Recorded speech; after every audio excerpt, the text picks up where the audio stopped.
Bonjour à tous et bienvenue dans Politique Matin. Il est 8h30 et nous sommes ensemble pendant 1 heure et avec moi bien sûr Ahmed Tazir. Bonjour Ahmed. Bonjour. Vous avez lu la presse pour nous. Que retenez-vous ce matin ? Oui, Nicolas Sarkozy qui dégaine son plan en sécurité dans le Parisien aujourd'hui en France. Vous allez nous détailler tout ça. Et puis également avec nous sur ce plateau, Philippe Vigier. Bonjour. Bonjour. Vous êtes président du groupe UDI à l'Assemblée. Avec vous, nous allons évoquer l'intervention de Roger Kodo-Dang. Il est président du Parlement panafricain et il interviendra cet après-midi devant l'Assemblée nationale. Il nous parle d'un projet cher à Jean-Louis Borloo, que vous connaissez bien, c'est l'électrification de l'Afrique. 700 millions de personnes vivent sans électricité sur le continent. À 9h, l'invité de la matinale, Gérard Longuet, sénateur Les Républicains de la Meuse, ancien ministre de la Défense. Quelle avancée dans le dossier syrien après la conférence de Vienne ? La France est-elle reléguée au second plan ? Que pense-t-il de la géolocalisation de Nicolas Sarkozy dans l'affaire Air Cocaïne ? Nous lui poserons toutes ces questions. Et si vous aussi vous souhaitez l'interroger, faites-le sur Twitter avec le hashtag PaulMat. Mais tout de suite, ce que nous avons retenu dans l'actualité de ce mardi 3 novembre. À un mois de la conférence pour le climat, la Chine s'engage sur un accord contraignant, accord qui sera révisable tous les 5 ans pour réduire encore les émissions de gaz à effet de serre et limiter le réchauffement climatique à 2 degrés. Un bond en avant pour l'Empire du Milieu, premier pollueur de la planète, et pour la réussite de la COP 21. François Hollande juge un succès possible, mais pas certain. On va écouter le chef de l'État. Il était tout à fait décisif que je puisse venir ici, à Pékin, pour affirmer avec le président chinois notre volonté qu'il y ait un accord à Paris. Mais pas n'importe quel accord. Un accord ambitieux, un accord contraignant, un accord qui puisse être vérifié. Nicolas Sarkozy dévoile ses mesures sécurité avant même la convention de ce matin au siège du parti. L'ancien président déplore l'absence d'autorité de l'État et plaide pour 20 000 places de prison supplémentaires et un ministère de l'Intérieur qui regrouperait le pénitentiaire et les douanes. Il souhaite la prison pour tout Français de retour du djihad et des contrôles de vitesse assurés par les sociétés d'autoroutes. Des aménagements sanitaires ordonnés par la justice à Calais. Elle a donné raison aux associations qui avaient saisi le tribunal en urgence la semaine dernière. L'État a 8 jours pour créer 10 points d'eau supplémentaires, un ou plusieurs accès pour les services d'urgence et mettre en place un système de collecte des ordures et le nettoyage du site. La préfecture du Pas-de-Calais doit également recenser les mineurs isolés sous 48 heures. Le scandale Volkswagen prend de l'ampleur aux États-Unis. Les autorités américaines accusent le constructeur allemand d'avoir truqué les moteurs de ses modèles haut de gamme pour passer les tests anti-pollution. Le Porsche Cayenne ou les grosses cylindrées de chez Audi pourraient être concernés, ainsi que le Touareg. Volkswagen dément. On va feuilleter à présent les quotidiens qui reviennent sur des présidents hyper communicants.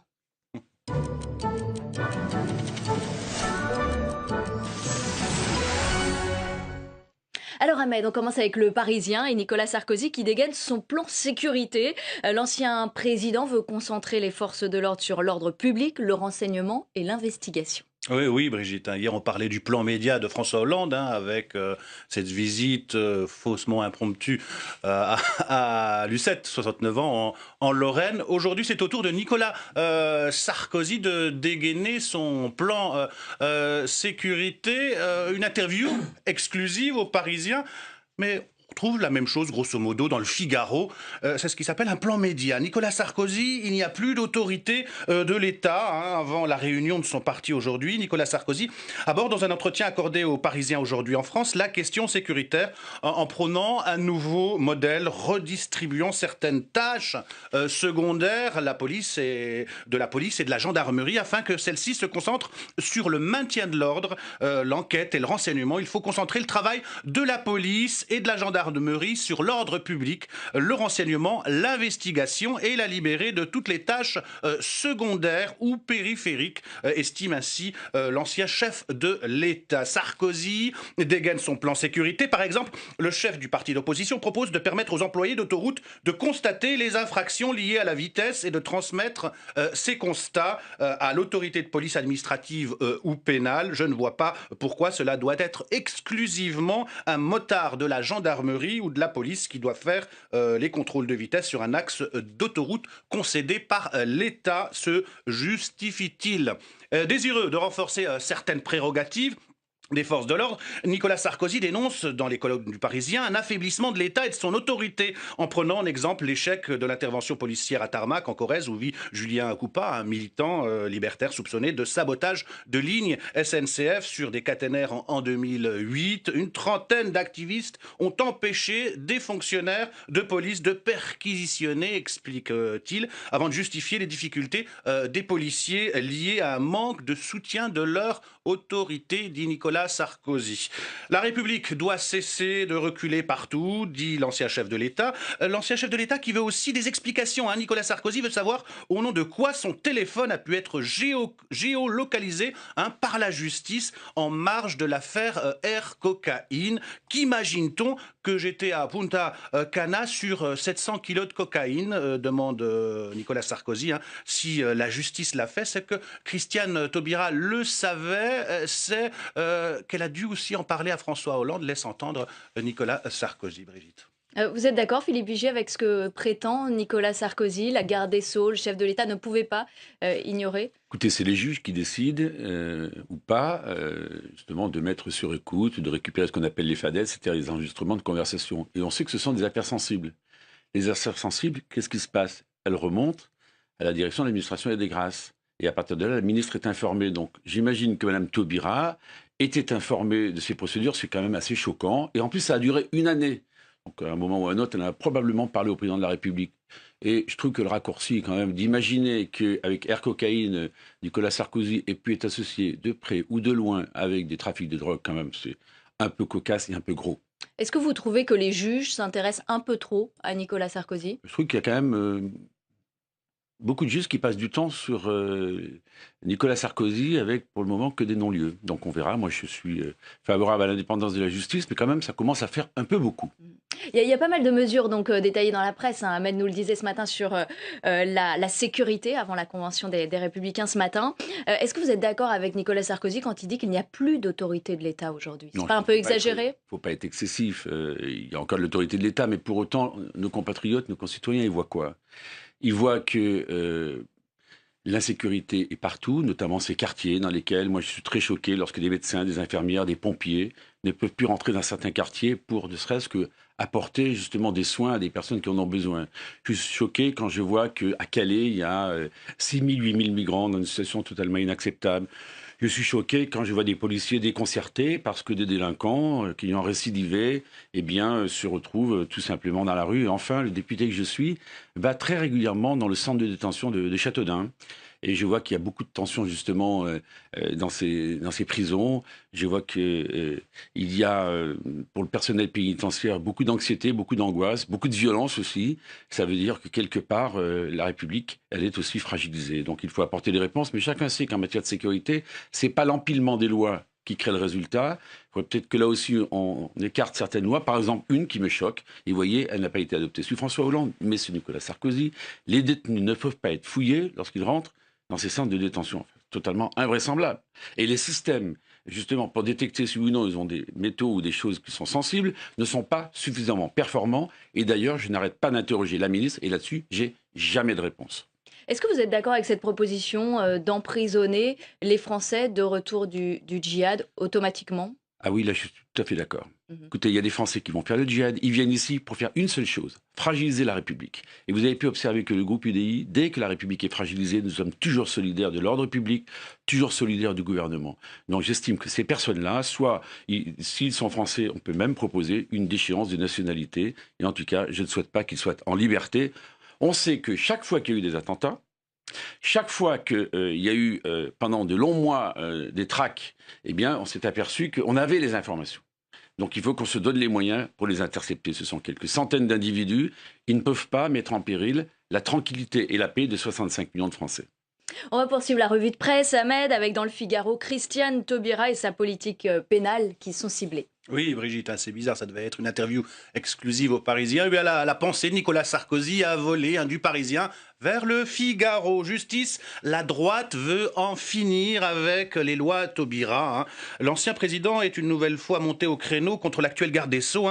Il y a un domaine dans lequel Christiane Taubira tient ses promesses. Le nombre de détenus a diminué en France depuis 3 ans. Les délits augmentent et le nombre de gens en prison diminué. Qui peut l'accepter, demande Nicolas Sarkozy.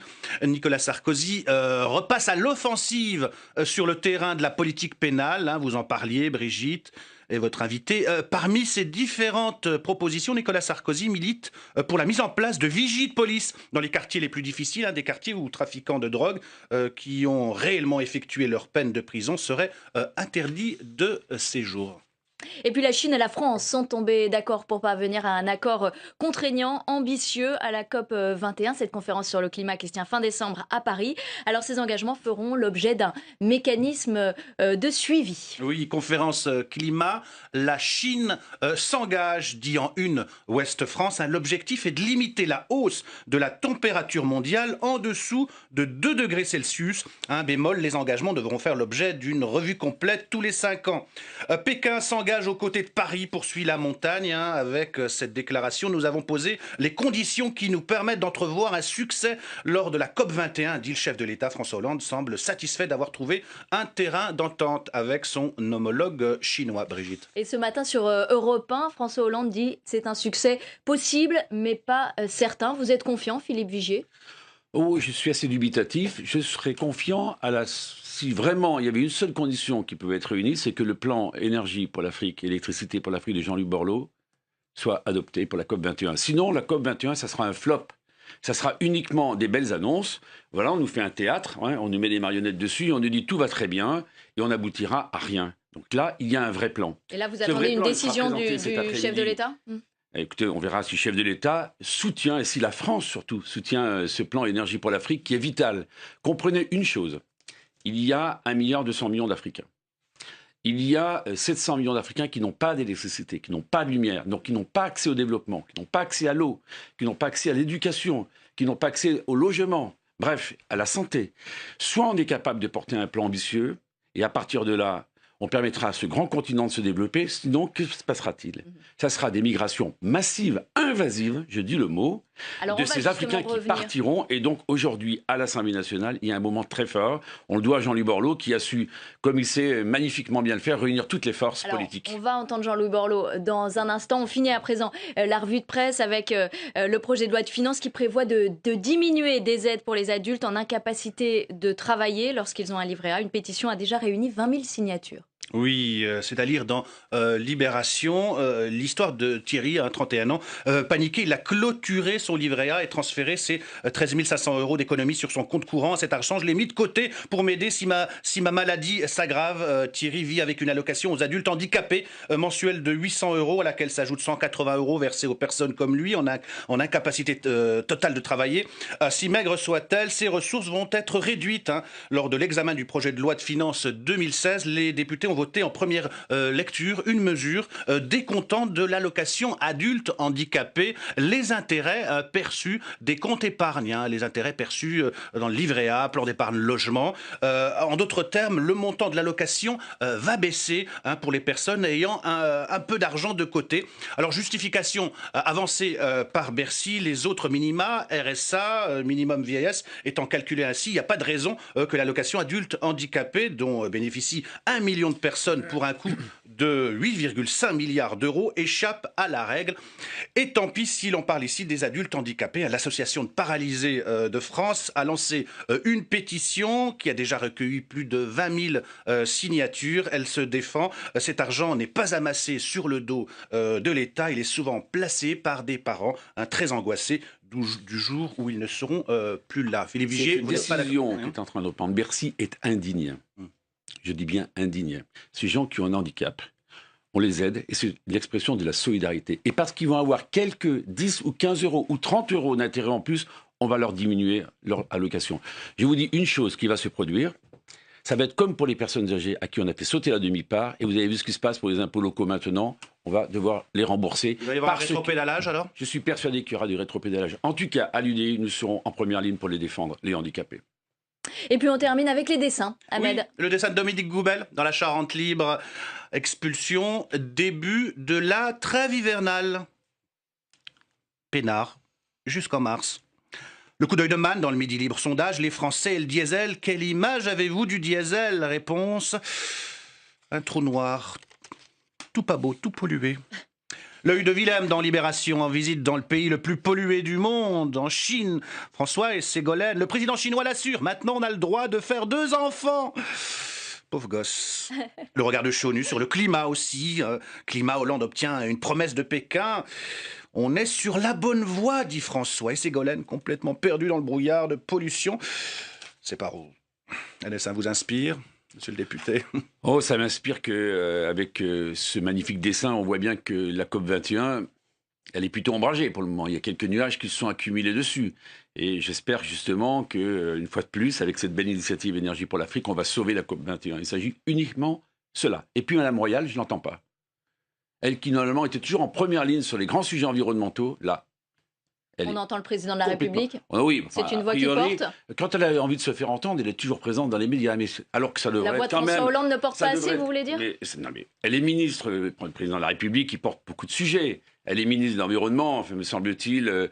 Elle devrait être en première ligne tous les jours. C'est vrai qu'elle est en concurrence exacerbée avec Laurent Fabius sur le sujet. Mais c'est quand même dommage. La France peut être le pays d'où tout repart. Il y a eu le Grenelle qui est une aventure formidable. Et là, la France pourrait être la voix qui porte dans le monde et on ne la porte pas. Alors, il y a une voix qui porte, c'est celle de Jean-Louis Borloo avec son plan pour l'électrification de l'Afrique. On va en parler à l'occasion de la visite du président du Parlement panafricain cet après-midi à l'Assemblée. Mais voyons tout de suite la réalité sur le terrain. Et d'abord au Congo, l'électrification est loin d'éclairer toute la ville, ou en tout cas de l'éclairer en continu. Alors, pour étudier, les jeunes ont trouvé une solution sur la grande route. À la lumière des lampadaires, ils apprennent leurs leçons. Reportage à Brazzaville de Thibaut Enoch.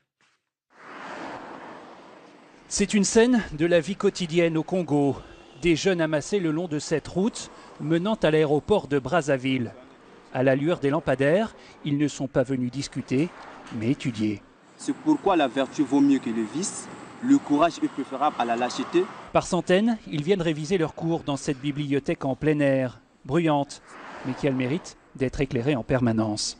Cette jeune femme, elle aussi, vient ici étudier. Car chez elle, les coupures de courant rendent l'exercice quasiment impossible. Tous les centres ne sont pas alimentés, ne fonctionnent pas correctement, donc c'est bien que pour alimenter les quartiers, on est obligé de faire les délestages. Et comme on ne peut pas rester toute la journée sans lire, on est obligé de venir ici parce qu'il y a constamment la lumière. Une situation loin d'être isolée à l'échelle du continent africain. Cette carte de la NASA de la Terre vue de nuit montre les disparités nord-sud sur la planète. Elle jette une lumière crue sur un continent largement plongé dans le noir, loin des phares des mégalopoles européennes. L'électricité, ou le principal chantier en Afrique, près de 700 millions d'habitants n'y ont pas d'accès. 47 pays du continent ont un taux d'électrification ne dépassant pas 30%. Un chantier qui conditionne toute la chaîne du développement économique, éducation, qualité de vie, mais aussi santé et emploi. Dans ce quartier d'artisans au Sénégal, les coupures de courant liées au délestage freinent la production quotidiennement. Actuellement, on est là en train de fabriquer des portes et n'importe quoi. Et là, on n'arrive même pas à avoir l'électricité. Donc là, pour les pertes, actuellement, on ne peut pas estimer ça, mais ça remonte pour l'ensemble des menuisiers à des milliards. Même pas des millions, mais à des milliards. Le plan panafricain pour l'électrification du continent, décidé en juin dernier par 54 chefs d'État, prévoit de nouveaux instruments de financement. Avec les moyens nécessaires, l'électrification de l'Afrique est possible en une décennie. Est-ce que l'obscurité, c'est l'obscurantisme, Philippe Vigier ? C'est le début de l'obscurantisme, absolument. Pas de savoir. Regardez ces images qu'on vient de voir, d'éveil. tous ces jeunes Africains qui vont travailler dans la rue. Je pense à toutes ces femmes qui font des milliards de kilomètres pour y chercher de l'eau. Je pense à ces enfants qui n'ont même pas une petite lumière dans leur chambre pour apprendre leurs leçons. Donc, on a devant nous un challenge extraordinaire. Est-ce que ce grand pays qui est si proche de nous, ce continent, l'Afrique, qui est à un peu plus de 15 kilomètres de l'Europe, est-ce que ce continent peut demain avoir accès à l'énergie, à l'eau, à l'éducation, au logement, à la santé. Bref, est-ce que ce continent va lui donner les moyens ou pas de se développer? Donc c'est un Est-ce que tout défi. ça, c'est possible en 10 ans? Mais bien sûr, parce que Jean-Louis Borloo, qui a fait un travail formidable, a identifié les choses. On connaît sa capacité de fédérer les contraires, et il a su, en l'espace d'une année, mettre 54 pays sur la même ligne avec un accord politique majeur. Ça fait date, ça n'avait jamais été fait depuis tellement longtemps. Et deuxièmement, comme on sait que c'est un homme qui va au bout des projets, celui qui a fait la rénovation urbaine, il sait qu'il faut mettre 250 milliards d'euros sur la table en 10 ans pour qu'il puisse y avoir 80% de l'Afrique qui soit électrifiée. Alors vous allez me dire 250 milliards d'euros, c'est beaucoup. Non, c'est pas beaucoup. Pourquoi? 250 milliards, c'est 200 milliards d'un côté.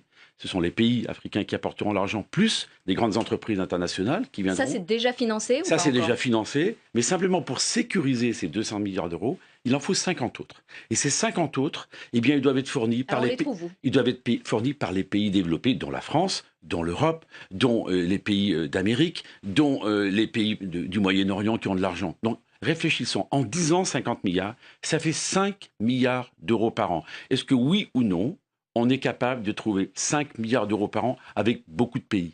Mais c'est très simple. Imaginez juste une seconde. La France renvoie chaque année à Bruxelles 1 milliard d'euros. Donc, vous voyez, c'est même pas ce que la France rend à Bruxelles. Donc, c'est Alors, on très sait que simple. François Hollande soutient ce projet. Écoutez, on va Est-ce voir. qu'il Et a y a priori, des promesses d'engagement financier de la part de notre pays Écoutez, ou des autres? on verra si le gouvernement français suit cette proposition, donc qui a été, je le rappelle, validée par 54 pays africains. C'est énorme. Et le président du Parlement panafricain sera cet après-midi à l'Assemblée pour exposer à nouveau son plan. Donc là, la France, maintenant, elle est au pied du mur, mais elle a la possibilité de faire accomplir à l'humanité un pas considérable. C'est de porter le développement de ce continent africain. Donc, je peux vous assurer que pour nous, c'est une fierté. Je n'oublie pas tout ce que Jean-Louis Borloo a fait pour l'UDI. Une fois de plus, Et vous l'avez accompagné aussi dans ses déplacements? oui, mais j'ai pas pu malheureusement l'accompagner les déplacements parce que étant très pris à l'Assemblée, mais j'ai suivi très régulièrement tout ce qu'il a pu faire. Et je voudrais vous dire qu'en plus, le groupe parlementaire, le jeudi 26 novembre, dans quelques jours, aura une journée d'initiative parlementaire où il y aura une proposition de résolution pour qu'il y ait du co-développement. Eh bien, donc, c'est un relais de cette belle initiative Jean-Louis Borloo. Il y a même le 23 novembre prochain, c'est Bertrand Pancher, un de mes collègues députés, qui organise un colloque également sur le co-développement. Il faut comprendre qu'il n'y a pas de développement. Ce sont des migrations massives. Ça sera 100 fois plus important que les migrations que nous connaissons, parce que ces jeunes, ils vont aller où? Ils ont le droit à l'éducation, ils ont le droit à l'eau, ils ont le droit au savoir, ils ont le droit à la santé. Ils vont quitter massivement l'Afrique et ils viendront où? En Europe. Donc, nous le disons avec force, soit ce plan réussit, et à ce moment-là, c'est le chemin de la paix qui est tracé et le chemin du développement pour l'Afrique, soit ce plan de Jean-Louis Borloo échoue, si la France ne le relaie pas, si l'Europe ne le relaie pas, si le monde ne le relaie pas. Et à ce moment-là, j'annonce des migrations massive et une déstabilisation géopolitique. Alors je propose qu'on écoute Jean-Louis Borloo sur son plan d'électrification de l'Afrique. Est-ce qu'on peut imaginer que ce continent jeune, extraordinaire, de plus d'1 milliard d'habitants, a près de 700 millions de personnes qui n'ont pas d'accès à l'électricité, à la lumière? C'est l'accès à l'eau, c'est l'accès à l'emploi, c'est l'accès à l'éducation, à la santé. Enfin bref, c'est pas imaginable. C'est d'autant moins imaginable que cette Afrique jeune est parfaitement informée. Il y a 800 millions de portables. Donc est-ce qu'on peut continuer à regarder cette situation sans rien faire? La réponse est non. Le président du Parlement et tout son bureau vient de Johannesburg, première fois qu'ils sortent du continent, pour s'adresser au Parlement, aux Français à travers leurs parlementaires, pour leur dire, nous, représentants des 1,1 milliard d'Africains, on vient vous dire, on ne demande pas d'aumône, pas d'indemnité, pas de pénalité, on vient juste vous dire, vous émettez pas mal de CO2, on ne vous en veut pas, mais nous on a des conséquences terribles. Puis en plus on a besoin d'énergie pour s'occuper de tout le reste, de l'eau, de l'éducation. Donc faisons un deal, faisons un plan. C'est quoi l'économie? C'est quoi la croissance? Répondre à des besoins.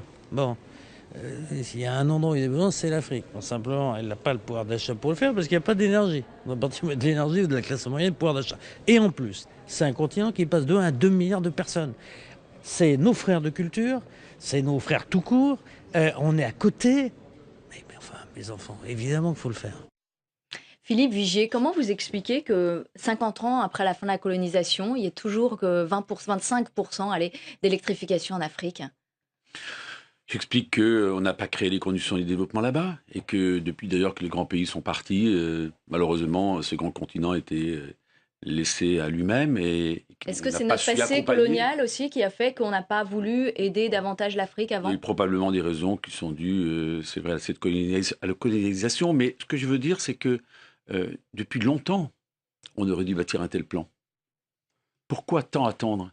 Je voudrais juste revenir sur un point essentiel. Normalement, la COP21 doit censée prendre des engagements en matière de réchauffement planétaire.